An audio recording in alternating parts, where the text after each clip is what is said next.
Ikiguzi cy'umunezero season ya mbere episode ya 5. Bishize muri episode ya 4 Patrick na Aline bari bapanze guhura ngo baganire. Gusa umugambi waje gukomwa mu nkokora n'indi gahunda iwabo wa Patrick bari bapanze. Ese Patrick yabyitwaye mate?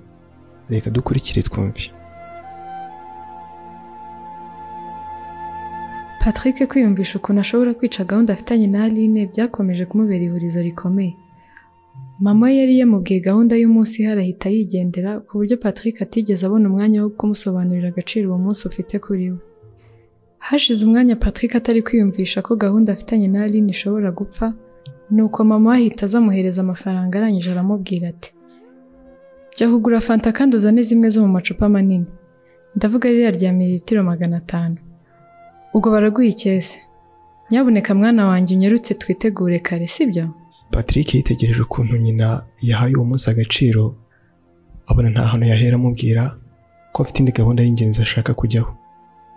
Yese ajya kugura fanta ndetse arashweho kuko yifuzaga kugira n'ibindi akora kugira ngo yitegure abo bashyitsi. Hagati aho ariko Aline we yari ari mu rugo iwabo, aho yari yatangiye imyiteguro yo kuza gusohokana na Patrick. Nyina yabonye avuye mu bwogero nuko aramubaza ati: "Ese Ali, ko mbona uyu munsi ukarabye, wanyemerera ukambwira aho ugiye?" Aline yahise aseka nuko abwira nyina ati: "Mama, none se ntabwo nsanzwe nkaraba koko?" Nyina yahise amubwira ati: "Si kenshi ukunda gukaraba mbere ya saa sita." "Mama, hari ahantu ngiye kujyana na Patrick. Ndagira ngo nitegure hakiri kare, none isaha yose ambwirira ngo tugende sinze kumutenza. Basi ngiye kwicara nkarabye kugira ngo bitaza kongera kuntwara umwanya." Uwo mubyeyi yamwifurije umunsi mwiza ndetse amubwira ko agiye kumutegurira amafunguro mu gitondo kugira ngo agire icyo agenda ashyize mu nda. Aline yahise ajya mu cyumba cye yihanagura amazi nuko aranisiga. Yise afata amakanzu ye yose ayarambika ku buriri atangira gutoranya nziza akurikije inkweto yari kwambara ndetse n'agasokoshi yari kwitwaza uwo munsi. Gutoranya byaramugoye cyane kugeza ubwo yahamagaye nyina kugira ngo azamufashe. Uwo mubyeyi arebaga ukuntu umwana we yashyushye, akumva afite amatsiko yo kuzabona iherezo ry'uwo mwana we ndetse na Patrick. Muri we yibwiraga ko ikintu akwiye kubafasha ari ukubasengera mu rwego rwo kubasabira umugisha uturutse ku Mana, kandi anabasabira kugira ngo imyambi yose umwanzi Satani abagabaho ijye iburizwamo. Aline yabajije nyina ati: "Ese mama, wowe na papa muhura, we wumvise impinduka zidasanzwe muri wowe?" Nyina yiramusubije ati: "Mwana wa, urukundo rwacu rwabaga rutandukanye n'urw'abubu. Nkatwe ibintu byo gusohokana ntabwo byabagaho. Yewe nta n'umuntu yifataga ngo abwire undi kamukunda. Ni ibintu byikoraga ndetse bikaba mu gihe utabitekerezaga. Wasangaga urukundo rwo mu gihe cyacu rushingiye ku isezerano wabaga warahanye n'uwo wumva mwazabana. Rero urumva ko ibyacu bitandukanye n'ibyanyu cyane." "Mama, uzi ko ibintu byanyu ari byo byari byiza? Ubu ushobora gukunda umusore ukamwimariramo kandi we nta n'igitekerezo cyo kugukunda afite." Nyina yahise amufata ku rutugu nuko aramubwira ati: "Humura, ibyo ntibikaguhangayikishe kuko uwawe yaje ntabwo bikuvuna kandi urukundo rwanyu ruba nk'imvura y'urujojo. Yayindi inyagira umuntu akanezezwa no kuyigendamo." Aline yahise ahobera nyina nuko bahita bafatanya gutoranya iyo myenda Aline yari kwambara kuri uwo munsi. Aline yasoje kwitegura nuko ategereza kuza guhamagarwa na Patrick kugira ngo bagende. Yari yirinze kumuhamagara kugira ngo Patrick atabona ko ashaka gusohokana nawe cyane cyangwa akabona ko abifitiye amashyushyu. Amasaha akomeje kwicuma, Aline atangira guta icyizere cy'uko uwo munsi bari busohoke. Ikintu cyari kiri kumubabaza kurushaho ni ukuntu Patrick yari kuba yahinduye gahunda ntamumenyeshe. Aline yagezeho ibyo gusohoka byukura mu mutwe ndetse agahinda agatangira kumwica. Kwihangana byaramunaniye, ajya mu cyumba cye kurirayo. Yari ari kugerageza kwikomeza yibira ko adakwiye kubabazwa n'umuntu badakundana, ariko bikaba ibyusa. Nyina yaje kugaruka muri icyo cyumba asanga umukobwa wari kurira nuko aramwiyegamiza atangira kumuhumuriza ariko anamubaza ikiri kumutera kurira. Aline yahise abwira mama we ati: "Mama, sinzi nanjye biri kumbaho. Gusa nabonye biza n'ukuri. Kwizera ko uyu munsi ntari bubonane na Patrick byanyobeye. Ndi kwibaza ikintu cyaba gitumye agera aya masaha atarambwira ibiri kuba, nkumva ntabwo mbisobanukirwa. Mama, ubanze nsigaye nkunda Patrick pe? Uwo mubyeyi yakomeje guhumuriza umukobwa we amubwira ati ese mwana wa kuki utakeka ko Patrick yagize ikindi kibazo gikomeye, icyo kibazo kikaba cyatumye abura uko akubwira izo mpinduka. Gira umutima ukomeye kuko nibyo bizatuma uvamo umutima w'urugo mwiza. Aline yagezeho yakira ko uwo munsi butari busohoke, gusa yumva muri we arakariye Patrick. Aline yahise asubira mu mirimo isanzwe ndetse yigira nkaho nta kintu cyabaye. Nyumva akadomo rwa. Kubera kwishyiramo ko uwo munsi atari busohokane na Patrick, yahise asiga telefone ye mu cyumba nuko arigendera. Ubwo iwabo wa Patrick abashyitsi bari bahageze, ariko bari batinze ugereranyije n'igihe bagombaga kuhagerera. Babahaye ikaze ndetse Patrick abona ko Divine yaje yambaye neza cyane. Patrick yahise abwira Divine ati Divi wambaye neza pe, rwose umeze nk'umwamikazi ugiye guhura n'umwami. Ariko se ubwo ntubeshya Patrick, gusa urakoze pe. Ndakubeshya ngo bimarire iki se? Gusa muri sanga ni ukuri. Patrick yahise ajya gusuza ababyeyi ba Divine, nuko papa wa Divine aramubwira ati ya uzi ko burya imfura ingana na se sha? Niko sha Patrick, uzi ko usigaye ugaragara nk'abagabo neza. Patrick yabanje guseka nuko abwira uwo musaza ati ariko n'undi niko biri papa Divine, rwose nayo ndi umukandida mwiza wo kwitwa umugabo, ariko by'umwihariko no kwitwa umupapa. Barasetse nuko Divine ahita agenda yungurira mama Patrick ati mama, njye mu gikari saro utuntu tuntegereje ngo ndutunganye. Umubyeyi wa Patrick yikirije azamura umutwe nuko Divine ahita ava muri saro. Patrick yasigaye aganiriza abo bashyitsi, nuko hashize umwanya Divine akarugazanye fanta kuri buri muntu wese wari uri aho muri saro. Patrick yahise ashaka ukuntu yahimba urwenya, nuko baravuze ati mwakabyara mwese Divine yabwiwe n'iki fanta buri wese anywa. Barasetse nuko Divine ahita avuga ati fanta munywa ndazizi, ngaho uwo nazaniye atanywa nanyomoze, gusa Patrick we ubanza naranavutse nzi fanta anywa. Barushijeho guseka nuko ibyishimo bigaragara ku maso ya buri wese wari uri aho ngaho. Hashize umwanya Patrick yahise asohoka, gusa telefone igasona ariko ikaba uyitaba. Yaketse ko ashobora kuba atayegereye, nuko amuretse asubira mu nzu.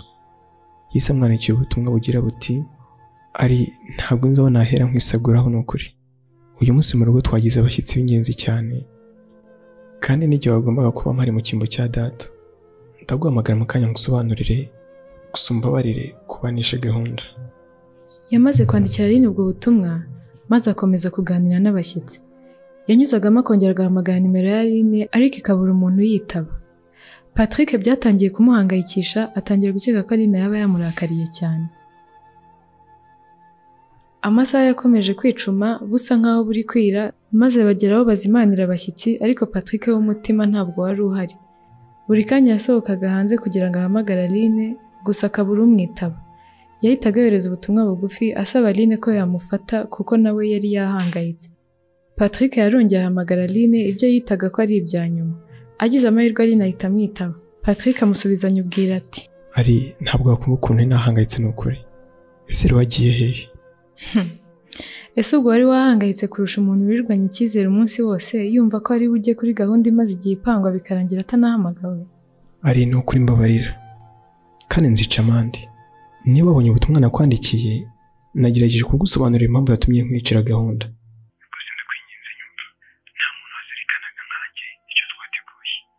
Aline yatangiye gutekereza ku byo Patrick ari kumubwira, nuko aramusubiza ati basi umbwira mu gitondo ko utari buboneke nkareka kubyishyiramo cyane no kwitegura. Ese abo bashyitsi ntabwo wari uzi ko bari buze wenda ukaba warambwiye mbere umunsi tukawimura? Patrick, ntabwo nanjye nzi impamvu byambabaje kandi ntari nkwiye kubabara. Ari nanjye ntabwo nzi impamvu bimpangayikishije, kandi kuba nagutengushye nta mahoro biri kumpa rwose. Aline na Patrick bakomeje kuganira. Patrick akomeza kwisobanura, gusa byumvikana ko Aline yababajwe n'ibyabaye. Hagati aho muri salo kwa Patrick hari hasigaye ababyeyi be gusa, kuko Divine ari mu gikari, Patrick we ari ku irembo. Ababyeyi batangiye kuganira, nuko se wa Divine abwira mama Patrick ati rwose mama Patrick njye ndeba ukuntu umwana wanjye aba ari umusore wawe nkabona n'ibintu nakwifuza ko byazahabwa umugisha. Rwose ni ukuri bari abana barakuranye bize hamwe muri make barareramye kandi ikiruta byose imiryango ni inshuti pe. Mama Divine yahise yungamo ati rwose nta mugisha twabona urenze uwo pe. Gusa abana b'iki gihe bihitiramo ahazaza habo kurusha uko umubyeyi yabibagiramo inama. Wenda kuko twebwe tubyifuza dukwiye kubasengera kandi tukabaha igihe. Bakomeje kuganira byinshi bifuza ko hazaza habana babo, nuko Divine ahita aza. Yahise abaza aho Patrick ari, nuko amubwira ko bakeka ko ari kumwe nawe. Divine yahise asohoka asanga Patrick ku irembo aho yari yicaye. Patrick amubonye yahise asa nk'uwikanze ndetse ahita akupa igitaraganya Aline, maze aguma yicaye aho ngaho ameze nk'umuntu waheranwe n'agahinda. Divine yahise abaza Patrick icyo yabaye, gusa ntiyamwirurira ibyamubayeho, amubeshya ko ari uko yashakaga kuba ari wenyine. Nubwo Divine atabyizeye ntiyabitinzeho, ahubwo yahise amwicara iruhande atangira kumubaza utubazo dutandukanye. Yatangiye amubaza ati ese Patrick urabona iki imbere yawe? Ngo ndabona iki? Ndabona igipangu n'ikirere. Urumva se ari ikindi nabona? Divine yabanje kutagira ikintu na kimwe amusubiza ahubwo aratuza. Hashize umwanya nuko Patrick yitegereza Divine ariko nawe ntiyagira ikintu amubwira. Hashize undi mwanya Patrick abaza Divine ati ese ko usohoye isakoshi uratashye usize ababyeyi bawe? Divine nta kintu yamusubije ahubwo yahise akora mu isakoshi akuramo impano, nuko Patrick ayifunguye asanga mu isaha. Patrick aratangaye, gusa icyamutangaje ni inyuguti ebyiri arizo D na P byari birimo. Divine yahise abwira Patrick ati iyo P isobanuye Patrick naho iyo D isobanuye Divine. Ntabwo nzi ko nabona impano isobanura agaciro ufite kuri njye. Mu gihe Patrick yaragitangajwe n'ibiri kuba, Divine yunzemo ati ariko Patrick ibintu nkukorera biha agaciro bikwiye. Ibintu bifashe indi ntera. Ese impano Divine ahaye Patrick yabihatse iki? No muri episode zikurikira. Ikiguzi cy'umunezero, season ya mbere, episode ya 6. Patrick amaze kumva ikibazo inshuti ye ndetse ikaba n'inshuti y'umuryango we, dore ko imiryango yabo yombi ifitanye umubano udasanzwe, yari yamubajije cyuko atajya agaciro ibyo amukorera, yakomeje gutangara maze Divine akomeza agira ati Patrick sinzi aho nahera mvuga uko mbona umfata. Nizere ko atari nabi. Ngo si nabi? None se nyine ni nabi? None se Patrick kuki wumva ko twavugana ari uko ari njye ugushotoye? Ariko rwose nawe aho waba undenganije. Uzi neza ko kenshi mba ndi mu kazi kandi ko nkavamo buri gihe bwije. Ngira ngo nawe urumva ko kubona umwanya wo kuguhamagara buri munsi bitanyorohera. Ariko se wagiye uvugisha ukuri? Ubu guhera kwa mbere kugeza ku cyumweru wabuzemo umwanya muto basi n'umunota umwe? Ariko Divi, niyo wenda naba naguhamagara ndumva ibyo atari byo waheraho uvuga ko umuntu ataguha agaciro cyangwa ko adaha agaciro ibyo umukorera. Rwose uri inshuti yanjye y'akadasohoka. Patrick niba ndi inshuti yawe y'akadasohoka nyemera basuzamo umunsi umwe tuganire, kuko hari byinshi umutima wanjye wifuza kukugezaho. Kunteye amatsiko ra Divi, nubwo bigoye ariko rwose nkwemereye kuzagerageza kukubonera umwanya uhagije. Ubipange neza hanyuma uzambwire. Ngaho reka dusanga ababyeyi mu ruganiriro tudatuma bibaza icyo abana babo babaye. Patrick rwose nizeye ko utazambeshya. Ngaho nkundira ngo ufate ikiganza maze tujye mu nzu ngufashe ikiganza. Nubwo Patrick yasaga n'ubangamiwe n'uburyo umukobwa yamwitwaragaho, ariko yibukaga ko bakuranye, nuko bigatuma yirengagiza ibindi bitekerezo byamuzagamo. Binjiye mu cyumba cy'uruganiriro bafatanye ukuboko ku kundi, maze ababyeyi nabo so gukoma amashyi bivayo. Abo mu muryango wa Divine ndetse na Patrick baje kugeraho barasezera, nuko mu muryango wa Patrick barabaherekeza. Ubwo Patrick yaravuye guherekeza abo bashyitsi, yaje guhamagara Aline, nuko asanga telefone ye ntabwo iri ku murongo. Yabikoze inshuro nyinshi ariko yumva ntabwo iriho. Yatangiye guhangayika yibaza niba wenda ari natawe yababajwe nuko ubwo barimo bavugana Patrick yamukubye. Patrick yatangiye gutekereza ko wenda Aline ashobora kuba yababajwe n'icyo gikorwa yakoze. Kubera ko Patrick yifuzaga kuvugana na Aline kandi akaba yarabonaga kumuhamagara buri kanya biri gutuma arushaho guhangayika. Yamwandikiye ubutumwa bugira buti: nzi neza ko nakosheje ubwo nagukupaga kare, rwose ndakwinginze umbabarire, nta bundi buryo cyangwa andi mahitamo nari mfite uretse yo kugukupa. Ari rwose unyihanganire ntubabare. Nanone kandi nongeye kukwiseguraho kubwo kugutenguha. Nuza kuboneka uze kumbwira tuvugane, kuko ndifuza ko twabonana vuba mu gihe waba ubinyemereye. Ukomeze kugira umugoroba mwiza. Patrick yahise ajya mu bindi. Hagati aho Aline nawe muri uwo mugoroba yari ari kumwe n'inshuti ye y'umukobwa baturanye. Bari gukora isuku ku irembo, nuko nk'urungano bakajya baganira iby'abato. Baganiriye ku ngingo nyinshi zirimo nk'inshuti zabo, amavuta n'imyenda wenda babonanye bagenzi babo.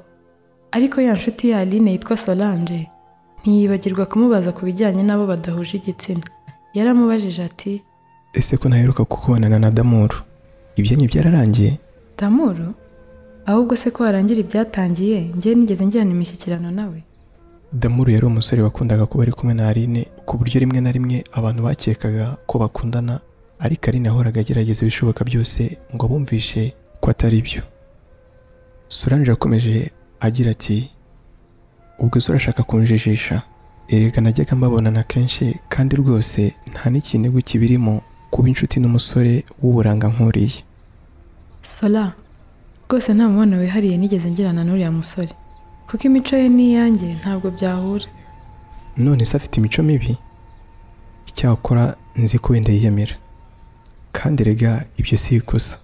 Ntuzi se ko ngo umusore utiraririye nako nawe nturi umwana?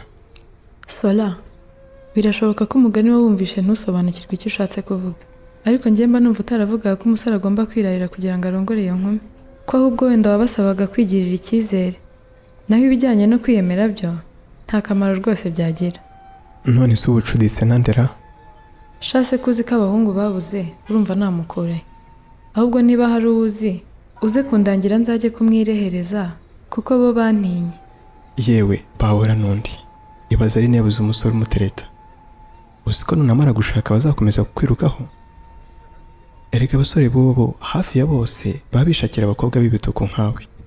Twebwe rero wagira ngo twisize imbyiro nta n'uturebira ihumye. Erega Solange, ntabwo umuntu ugukunda by'ukuri yagukundira ibyo rwose. Uramenye ntuziyangize ngo wisige bya bintazi ngo urashaka gukundwa. Ari ntabwo nagerageza kwiyica mbibona, ariko uzi ukuntu ngo iyo umuntu amaze kubikora yicuza. Mperutse kuganira na Grace, wa mwana twiganaga. Harya Grace nawe yaritukuje? None se ubwo twiganaga ntuzi ko yasaga nanjye, ariko uzarebe ukuntu asigaye atukura nk'urunyanya. Reka ibyo tubireka ahubwo twiganirira ibyacu. Nyumva akadomorwa. Aline na Solange bakomeje kuganira, ari nako bakora iyo suku, no kubaza kugeraho baratandukana. Aline ageze iwabo yihutiye kujya kureba niba telefone ye yuzuye, kuko yari yayishyize ku muriro. Yasanze yuzuye nuko ayikuraho. Yahise ayifungura, maze mu kanya gato cyane ahita yakira ubutumwa buturutse kuri Patrick.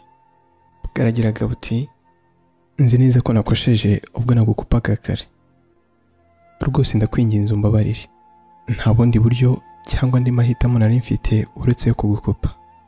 Ari rwose unyihanganire ntubabare.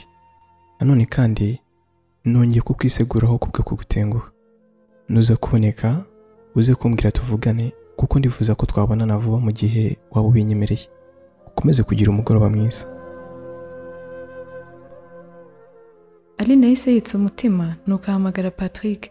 Patrick yahise amwitaba nuko batangira kuganira. Ari wiriwe neza? Mwiriwe neza Patrick. Amakuru si? Sha ni meza. Aho kunyihanganira nasanze wambuze. Wari wagiye he Sari? Nari ndi gukora isuku ku irembo. Birumvikana ko naniwe. Yego ariko si cyane.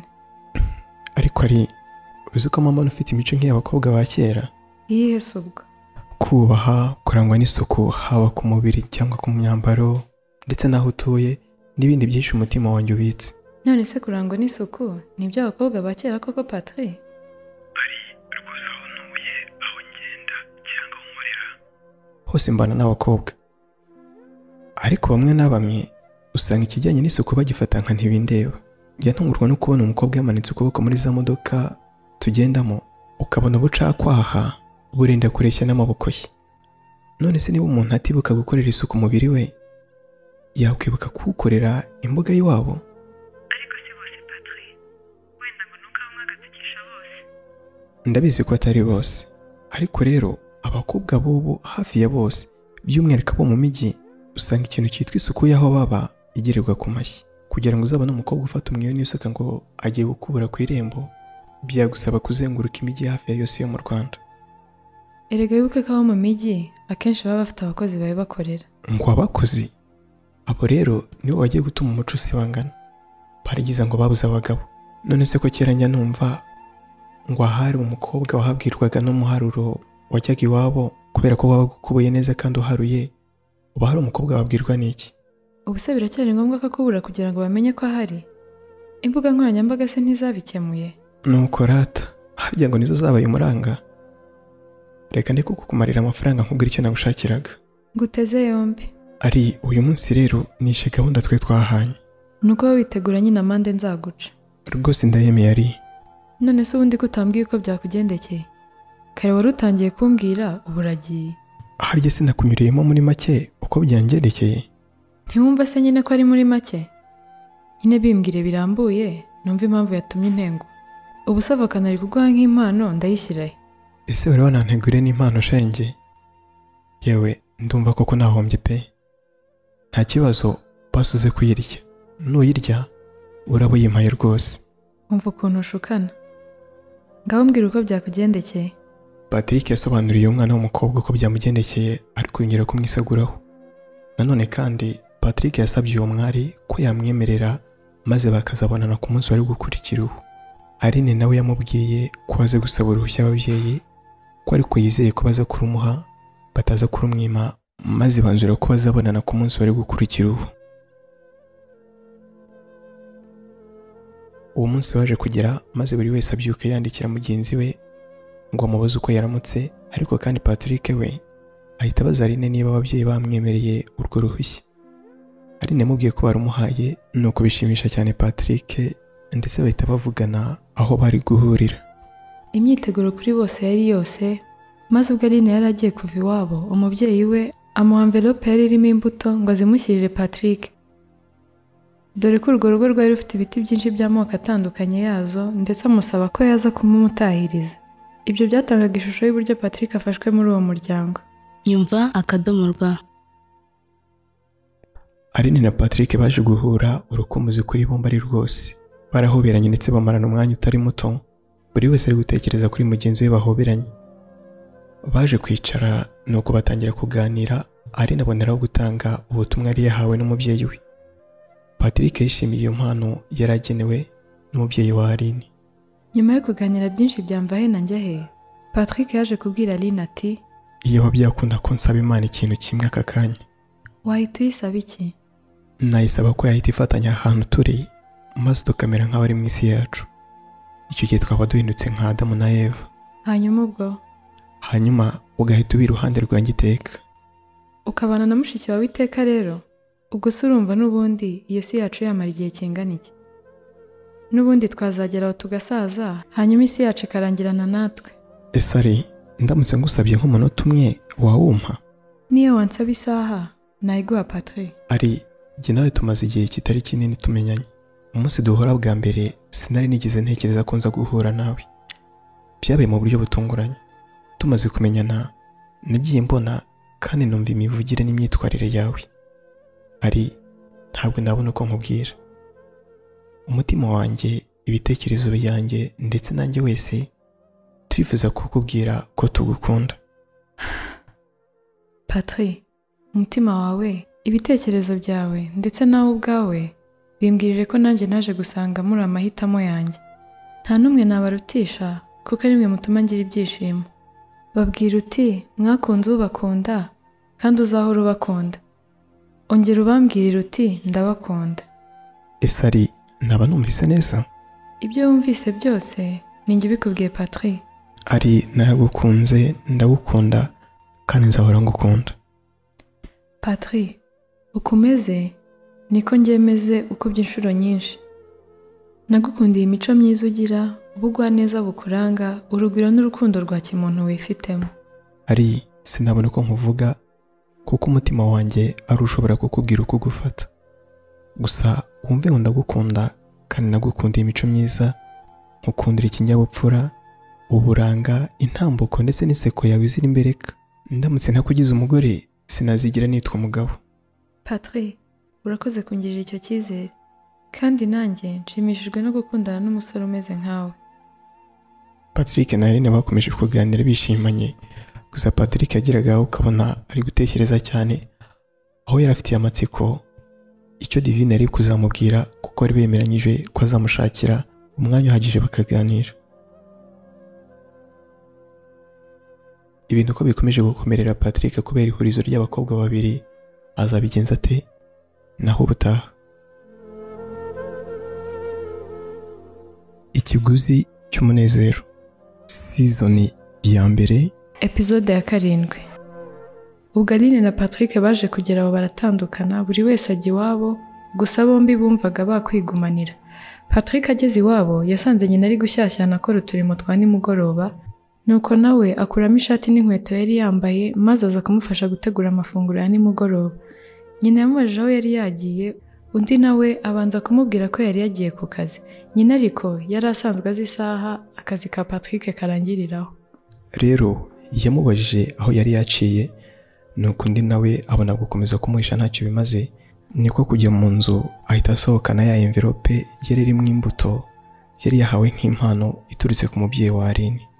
Uwo mubyeyi abonye iyo envelope yise agira amatsiko y'ibirimo ndetse amubaza ibyo ari byo, agira ati, none se envelope irimo iki? Nasanze kukubwira aho mvuye nakweretse ibyo mpavanye, naba nkoze ikosa. Izi ni imbuto. Uzi koko ko ari imbuto? Mbega imbuto zisa neza. Uzi ko buryo umaze kuba umugabo mwana wa? Ntabwo nari nzi ko rwose waca ku mbuto nk'izi ukibuka kuzigura. Urakoze rwose. Murakoze. Gusa izi imbuto sizo naguze.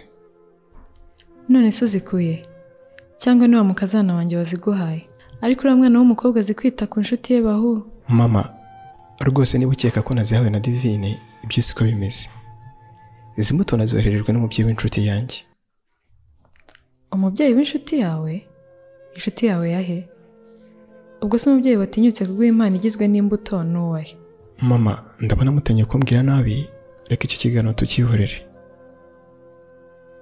Umubyeyi wa Patrick yahise asa n'urakajwe n'ibyo umuhungu we yari amubwiye, nuko Patrick ahita ahindura ikiganiro kuko yabonaga nyina yabishe. Hagati aho Aline nawe yari yageze mu rugo iwabo, aho yari ari kuganira na nyina. Nyina ari kumubaza uko urugendo rwagenze, niba Patrick ameze neza, mbese yasaga naho ashaka kumwinja ngo yumve ko hari ikindi kirenze ibiganiro bisanzwe cyaba cyaganiriweho n'abo bana, ariko undi nawe yari inyaryenge. Rero yanze kugira icyo ahishurira nyina ku bijyanye n'umubano we na Patrick, nuko nyina ahita akeka ko wenda bitaragira kuri. Divine nawe yarakomeje kugaragaza ko akeneye cyane Patrick. Yamwandikiraga kenshi, akamuhamagara, akamutuma aho amuzi ngo bamumusuhurize, mbese akagerageza uko ashoboye ngo arebe ko Patrick ari icyo yakwibwira, ariko akabona arasa n'uri kugusorera mu rucaca. Divine ariko ntabwo yacibwaga intege n'iyo myitwarire y'uwo musore bakuranye.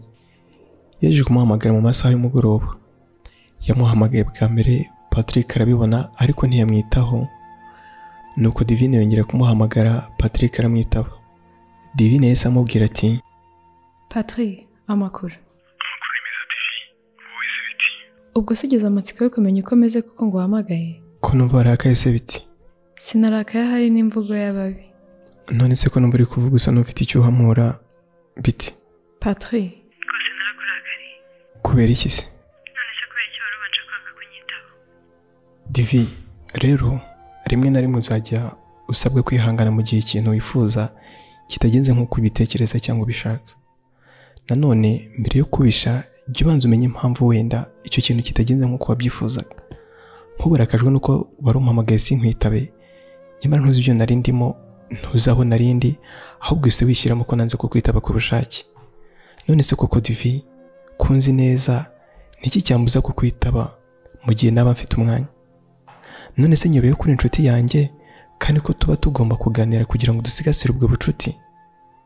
Rwose ni ukujya unyihanganira ukareka kundakarira kandi utampaye n'umwanya ngo nkubwire icyatumye utambona, sibyo? Patri, basi wirakara kandi nkusabye imbabazi. Patri, nzi ko rwose hari igihe ushobora kubona ko nkubangamira bitewe n'uko nkukenera cyane kandi kenshi. Nanjye sinzi ikibitera. Mba numva nahora mvugana nawe nkumva uko umeze, ukaba wangira inama mu gihe nyikeneye, mbese muri make ukamba hafi. Ibyo nta kosa ribirimo Divi, ariko rero ni ukujya ugerageza ukibuka ko hari ibindi bintu umuntu aba akeneye gukora bitari ukuvugira kuri telefone gusa. None se urambabariye? Nta kosa wakoze. None se biti? Nyine ndaho. Ahubwo se Patri, ko wigeze kumbwira ngo nzategura umunsi tuzahuriraho tukaganira, wakwihanganya ejo tukazabonana. Erega ndanagukumbuye. Ejo se kari akazi Divi? Ndabizi, ariko wagerageza ukareba ko wambonera umwanya sha Patri. Nta kibazo, ejo nzagerageza mboneke. Mbaye ngushimiye. Divine na Patrick bakomeje kuganira, bumvikana aho bazahurira ndetse n'isaha aho bazahuriraho, umugambi baba barawunogeje. Nyumva akadomorwa. Mu gitondo Divine yabyutse yiyarobika atangira kwitegurira uwo munsi udasanzwe kuri we. Divine nawe yari asanzwe afite akazi, ariko uwo munsi yahamagaye ku kazi ababeshya ko yarwaye, nuko nabo kuko bumvaga atari byo yaturutseho baramubohora. Ubundi ubusanzwe iyo Divine yabaga atari bujye mu kazi yabyukaga atinze, kandi n'igihe abyukiye agahitira muri za filime. Yakundaga kureba filime cyane, ariko uwo munsi yabyutse kare kandi ntiyahitira muri filimi, ahubwo atangira kwiyitaho no kumesa mu mutwe kuko yari afite ibisuko by'amaderede ku mutwe. Nyina yaje kubyuka nuko asanga umukobwa wari ku zuba aho yari ari kumisha ibyo bisuko. Nyina bihuje nijoro yari yabyutse bituma atekereza ko uwo mwana hari ahantu hadasanzwe agiye kujya. Yabanje kumuha mwaramutse nuko undi nawe aramwikiriza. Nyina yaje kumubwira ati, ese uri kwitegura kujya hema? Mama, uyu munsi ni w'amateka kuri njye. Kutigeze tubwira se ngo tugutegurire impano? Ni ukuyitegura rero. Mama, uyu munsi mfitanye gahunda na Patrick. Patrick umuhungu wa Kambanda? None se ubwo urumva undi Patrick watuma nitegura bigeze aho arubahe mama? Nuwo rwose. Erega niyo mpamvu mbona witeguye. Mbonye akanzu yawe ukunda wayigoroye, mpita ntekereza ko hari ahantu hadasanzwe ugiye. Naho rero, ndizera neza ko uyu munsi Patrick ararambwiye ijambo mpora nifuza ko ambwira. Ubwo iryo ni irihe? Ni ukuguterera ivi nk'aba bandi njya numva? Ariko mama nawe urashinyagura. Ubu se umuntu yagusaba kumubera umugore kandi ataranakubwira ko agukunda? Ariko se buriya ntubibona kuko Divi, uriya musore aragukunda rwose. Cyagiye ubwo duheruka iwabo nabonaga rwose mumeranye neza. Byanze bikunze uriya musore niwe uzambera umukwe. Ariko rero ukumva nawe kujya witwara neza, mbese ukirinda kururu y'abasore kuko ishobora gutuma gutakariza icyizere. Mama, ntako ntagira rwose.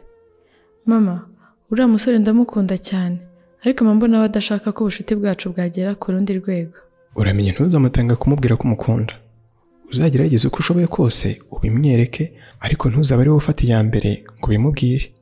Kubera iki se? Ubu se nzakomeze nigwe n'ijambo kandi mfite uwo naribwira kandi akaryumva? Reka jya umenya ko mu muco nyarwanda nta mukobwa ujya utanga umusore ngo amubwire ko amukunda. Reka byaba ari uguta umuco.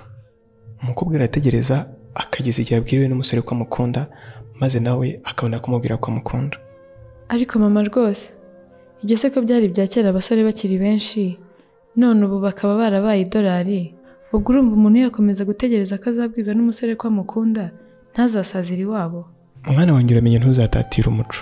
Ibyo bindekere mama.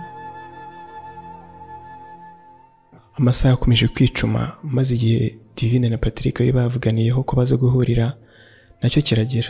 Divine se warose abona iyo saha igeze. Patrick nawe ubwo yari avuye ku kazi yihutiye kujya hamwe ari guhurira na Divine. Icyakora atararenga n'umutaru yese abona Divine hafi aho. Yari ahagaze ku muhanda. Patrick yese amusanga, nuko amugezeho uwo mwaramugwamo abari aho hafi bahita bibonera isano bafitanye batiriwe babaza. Babanje kuganira ari nako berekeza ku kabari kari aho hafi banafatanye mu biganza.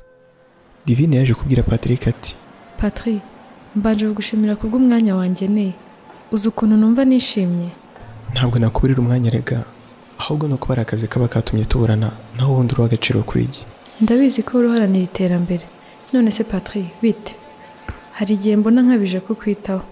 Uzi ko nyagira ubwoba ko umunsi umwe nzajya kubona nkabona hari umuntu uje nk'inkonkobotsi akaba nkubise urushya kunziza.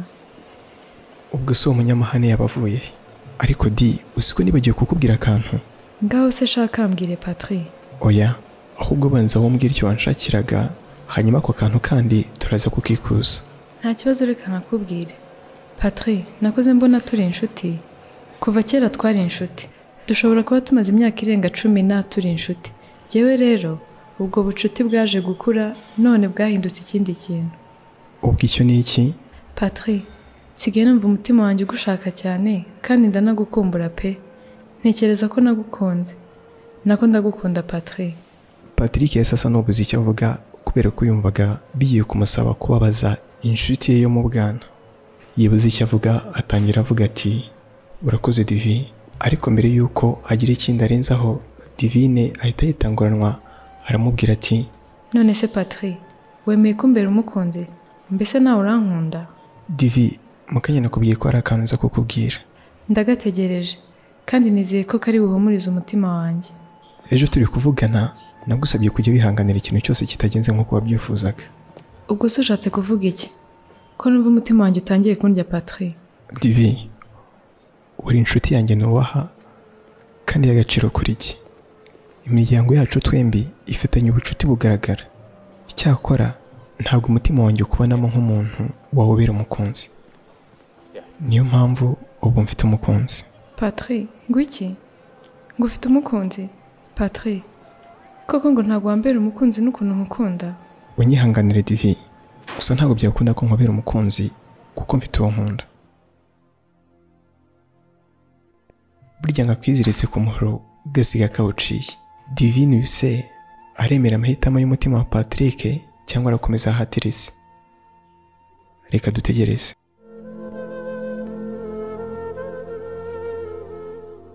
Ikiguzi cy'umunezero, season ya mbere, episode ya 8. Patrick yabonye Divine ababaye cyane, ahita abona ko akwiye kumuhumuriza ndetse akarushaho kumwumvisha ko ibyo yaramubwiye ari ukuri kandi kudahinduka. Divine agahinda kari kamushenguye ku buryo kubyumvisha atari kubishobora. Kubwe ntabwo yumvishaga ikintu cyatuma adakundana na Patrick kandi yaramaze imyaka myinshi yizera ko umwe yaremeye undi. Patrick yagiye kumukora ku biganza ariko Divine ahita amuhunga ndetse amarira atangira gushoka ku matama ye. Yise abwira na Patrick agahinda kenshi agira ati kubera iki? Kuki bari njye byabaho koko mana? Patri, ntabwo nshobora kwizera ko imyaka yose maze nk'ukundi bayimfabusa mu kanya gato ndetse mu kanya kangana nako guhumbya. Mbabarira umbwire ko ibyo wambwiye byagucitse kuko simbyumva. Patrick yabuze aho ahera yongera kubwira Divine uko umutima we wiyumva, maze aramubwira ati umbabarire inshuti twakoranye. Gusa nanjye ntabwo nakwifata ngo nyineshe ikintu cyo gukina n'umutima ukunda umuntu. Divi, sinakwifata ngo nkubwire ko ngukunda kandi bitari ukuri. Ngufata nka mushiki wanjye pe, gufata nk'umuntu w'ingenzi cyane. Divine yahise arira byeruye nuko Patrick aramuhobera atangira kumuhoza. Patrick yitegerezaga ibyo byose akumva nawe biri kumubaho ntabwo abisobanukiwe. Yatangiye kwigira inama nyinshi harimo izo kuba yabeshya Divine ko amukunda wenda kugira ngo amahoro ahinde. Gusa akabona yaba yishyize amakara yaka ku mutwe. Yanzuye ko akwiye kumureka akababara wenda akazagenda byakira uko iminsi ishira. Divine amaze gusa n'uhora yabwiye Patrick ati Patri, ni ubwa mbere mbabaye mu buzima bwanjye. Ni ubwa mbere nshatse ikintu naharaniye kugeraho mu buzima bwanjye bwose ariko ku mpera kikanca mu myanya y'intoki. Iteka nahoze nizera ko igisobanuro cyiza cyo gukunda nzakimenya ari uko njye nawe turi mu bihe byiza by'urukundo. Ntabwo nari narigeze nizera ko wambera umukunzi gusa, ahubwo nakuze nizera ko ari wowe tuzabyarana ahungu n'akobwa. None ibyo byose ni gute byaba bidafite akamaro? Umbabarire Divi, ni ukuri rwose umbabarire. Divine amarira yose yongera ashoka ku matama ye, maze arabwira Patrick ati ariko se Patri, ibi byose byaba koko? Ibuka ubuto bwacu. Ntabwo najyaga njya ku ishuri ngusize. Iyo wasibaga nanjye narasibaga, iyo warwaraga nanjye nararwaraga. Mu rugo iwanyu hari iwacu, inshuti zawe zari izanjye. Ntabwo najyaga njya kurya ice cream ngusize. Ikindi kandi nahoraga iteka ntatuje nibaza ukuntu njye nawe nidukura tugakora ubukwe tuzabaho ubuzima bumeze nka paradizo. Ese ufite impamvu yo kunyanga Patrick? Ese hari ikosa nakoze kuva mu buto bwacu ryatumye utankunda? Ndakwinginze nsubiza. Patrick byaramurenze buri icyo avuga n'icyo areka. Yajyaga gufungura umunwa gusa agahita yongera akawubumba uko ibyo Divine yamubwiraga byose byabaga bifite igihamya. Divine yaramwitegereje nuko ngera kubwira Patrick ati, rero uri umugambanyi. Wagambaniye urukundo nagukunze kandi washatse kunsiga nta mpamvu. Warikunze cyane njyewe nkuba na zero. Patrick, warangambaniye. Uri umugambanyi. Divine yahise avaho asiga Patrick byamucanze yibaza uko ibintu azabyitwaramo byamuyobeye. Nta mwanya uranyuramo Patrick yahise abona Divine agarutse atarwiyambitse nuko arongera abwira Patrick ati, cyakoze reka nkubaze ikibazo kimwe kitagira icya kabiri kandi umbabarire unsubize. Patrick yikirije azamura umutwe nuko Divine ahita amubaza ati, ese uwo mwari wakubise umunwa mu isosi akaba yarahiriwe bigeze hano ni wowe? Patrick yabitekerejeho nuko abona nta mpamvu yo kutabwira Divine umukunzi we cyane ko yaramaze kumubwira ko amufite. Yahise asubiza Divine ati, ushobora kuba utamuzi ariko yitwa Line. Divine yahise yongera aragenda gusa agahinda kari kamurenze. Yageze iwabo ahita yitira mu buriri gusabura ibitotsi. Divine yagumye mu buriri ndetse hagira no kumanga akanga kumukingurira. Amasaha yo gufata amafunguro ya nimugoroba yarageze maze Divine yanga kuza kurya. Mama we yahise aza kumukomangira. Divine arongera amubwira ko atameze neza kandi ko adashaka ibiryo. Mama we yahise asubira ku meza nuko abwira umugabo we ati, papa Divi, genda urebe ikibazo umukobwa wawe afite kuko njyewe nta nubwo ashaka kunyumva. Rwose njyewe ubu numiwe kuko Divine yahoranaga umurava n'ibyishimo. Papa we yahise ajya kumukomangira nuko aramubwira ati, mwamikazi wanjye fungura, ndashaka kukubwira inkuru nziza utigeze wumva ahandi. Ese wakwemera ukamfungurira? Papa we yategereje akanya gato nuko Divine ahita aza kumufungurira. Divine akibona se yahise amuhobera nuko atangira kurira. Umubyeyi we byaramucanze neza. Yatangiye kwibaza ku kintu cyaba cyabaye ku mwana we biramuyobera. Yibazaga umuntu waba ateye agahinda umukobwa we wahoranaga ibyishimo biramuyobera. Yatangiye kubaza Divine icyo yabaye cyangwa umuntu waba wamubabaje bigize aho ngaho. Bahise bicara ku buriri nuko Divine atangira gutura asa agahinda kose. Yamubwiye ukuntu Patrick yamwanze nuko papa we aramuhumuriza. Papa we yahise amubwira ati, mwana wa, mu bintu byose nagushyigikira kandi nkunda ko ari wowe wahitamo igikwiriye kukubaho mu buzima bwawe.